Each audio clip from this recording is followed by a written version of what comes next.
Okay, I want to talk about arguments today and explain what arguments are and why they are important to know about. In philosophy, we are going to constantly come across arguments. You can read, it's not that everything in philosophy is going to be an argument. You might read 10 pages of a philosopher and encounter no arguments whatsoever.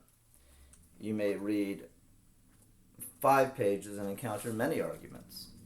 So it's very important to know what an argument is. Because the heart of philosophy is the argument. Philosophers are making claims about the world, and they try to defend these claims. For example, some philosophers try to argue that God exists, and they offer reasons for believing that God exists. Others offer reasons that God doesn't exist. Some philosophers try to prove that we have free will. Some try to prove that we don't have free will. When they do this, they're offering arguments. What is an argument? An argument is offering reasons to believe something. So all arguments, whatever type of argument you're dealing with, all arguments have two parts. So I'll write argument. Okay, if anything is an argument, it's going to be composed of two parts. The two parts are premises. And what is a premise? A premise is a reason. That's what premises are. They're reasons. So every argument has to have at least one reason. So you could have one reason, two reason, as many as you want. But if you're offering an argument, you have to have at least one reason. Right? Okay, and these reasons are offered to support a claim, and we'll call the claim the conclusion. Premises are claims that you're making. And the conclusion is a claim. So an argument is composed of claims. What is a claim? A claim is a statement that can be true or false. Right? So every argument is composed of premises and a conclusion. All right? So arguments, if you say what are arguments made out of? Well, they're not made out of cotton candy. They're not made out of bricks. They're made out of sentences. They're made out of words. These words come together as sentences. But when you actually formulate the argument in a ordered way, when you state the reasons and the conclusion, reason 1, reason 2, reason 3, and the conclusion, all of these premises and the conclusion are what are called statements. And a statement is a form of a sentence. So arguments are made out of sentences, but not any type of sentence. When you actually state the argument in its simplest terms, all the sentences are going to be statements. Okay? They're not going to be questions. Okay? Questions are sentences. But arguments are made out of statements. So they're not questions. They're not commands. They're not questions or commands or greetings or exclamations like wow, things like this. These are not premises. Premises are going to be statements. What's the difference between a statement and every other type of sentence? The answer is that only statements have the property or the characteristic of being true or false. So Statements can be true or false. Okay? That's a very important type of sentence. Any other type of sentence that you can think of will not have this characteristic. It will not be true or false. A command, I say, stop making so much noise. That's a command. It's not true and it's not false. It's a command. If I say, what is your name? What is today? How old are you? These are questions. They're not true and they're not false. If I say, wow, that's an exclamation. That's not true and it's not false. If I say hello or hi, that's a greeting. And it's not true and it's not false. So arguments are composed of words. Being more precisely, they're composed of sentences. But even more precise than that, they're composed of a very particular type of sentence, namely statements.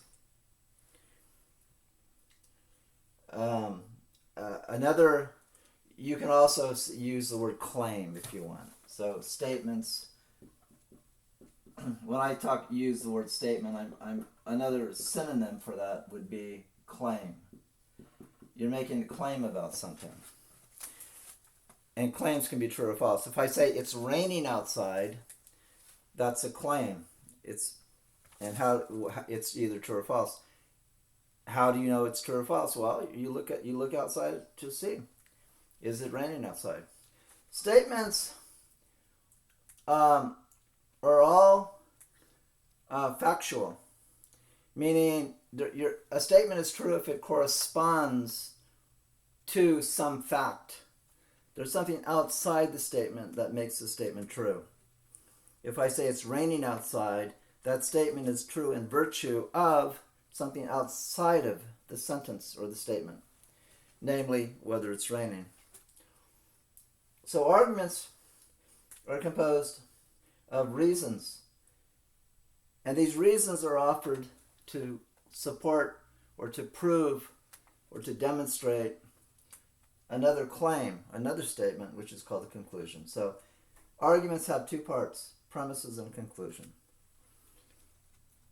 It's very important to know what an argument is, because when you're reading philosophy, you cannot evaluate whether what a philosopher is saying is true or false unless you can identify or pick out the arguments that the philosopher is making. Now, sometimes the arguments are very clear. The philosopher presents them very systematically in a very organized way. Other times, it's a little more difficult to reconstruct an argument because the argument may not be formalized in such a way that it's easy to identify.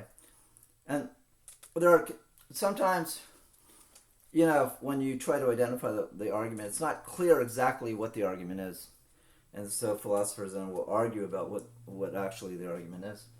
But before you get into these complications, you need to understand what an argument is. An argument is composed of two parts: premises and a conclusion. Okay. Now, and I'm not gonna talk too long on this video, so I'm just gonna I'll come back in another video and go into more detail. But I just want to say something right now about there are two main types of arguments. So arguments come in basically two types.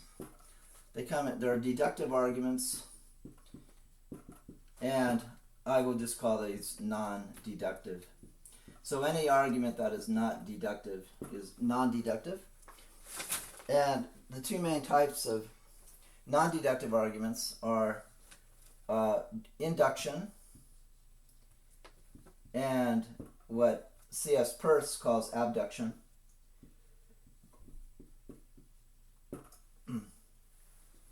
Abduction, another name for abduction is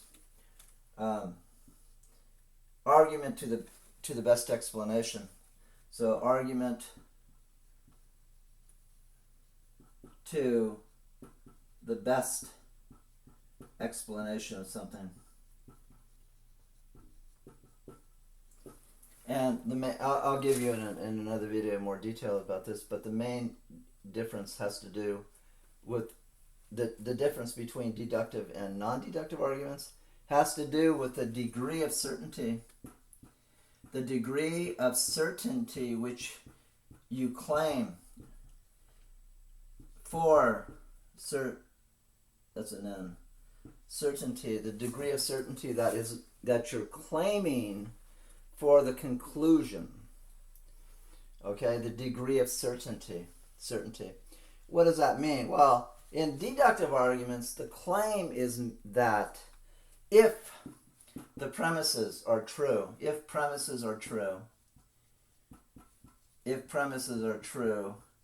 then the conclusion is necessarily true. Necessarily true, meaning with 100% certainty. 100% certainty. If the premises are true, the conclusion is true. For example, if I say, this is a circle, therefore it's round. The premise is this is a circle, the conclusion is it's round.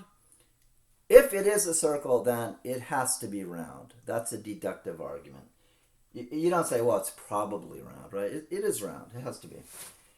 Inductive, any non-deductive argument, the best you can claim about the conclusion is that if the premises are true, the conclusion is probably true. Okay? I'm going to stop at this point. The main point I made in this little video is that arguments are composed of two parts. They are composed of premises and conclusion. Arguments come in two main types. They're deductive, deductive and non-deductive. In the next video, I'll give you examples. In deductive arguments, if the premises are true, the conclusion has to be true, or 100%, it's 100% certainty you're claiming. I gave you an example. If this is a circle, therefore it's round. Non-deductive arguments are at best probably true. I'll give you one example of a non-deductive argument. I could claim my conclusion is going to be it's going to rain tomorrow, and my reasons, my premise is that it's rained the past 10 days. Well, the fact that it's rained the past 10 days doesn't mean it has to rain tomorrow. Yeah, maybe it's probably true it will, but it doesn't have to. So that argument would be non-deductive. That actually would be an inductive argument. So, and arguments are made out of statements. What distinguishes statements from all other types of sentences is that only statements can be true or false. Every other type of sentence, questions, commands, greetings, and so on, exclamations, are not true and they're not false. The thing about arguments is that what you want to do is to maintain truth. You're looking for truth. It's very important that the premises are true. And the way arguments work is that assuming the premises are true, the conclusion either has to be true, that would be a deductive argument, or the conclusion is at best probably true. And that could be like 98% certainty, 51% certainty, anything over 50%, 60% certainty, and so on. At best you're going to get probably true. So, and it's very important to be able to know what arguments are, because when you're reading a philosopher, Descartes, Plato, Heidegger, whoever, you need to be able to pick out or identify what their argument is. And you can't do that if you don't know what an argument is. Okay, so I'm going to stop at this point, and I will come back in the next video and develop it.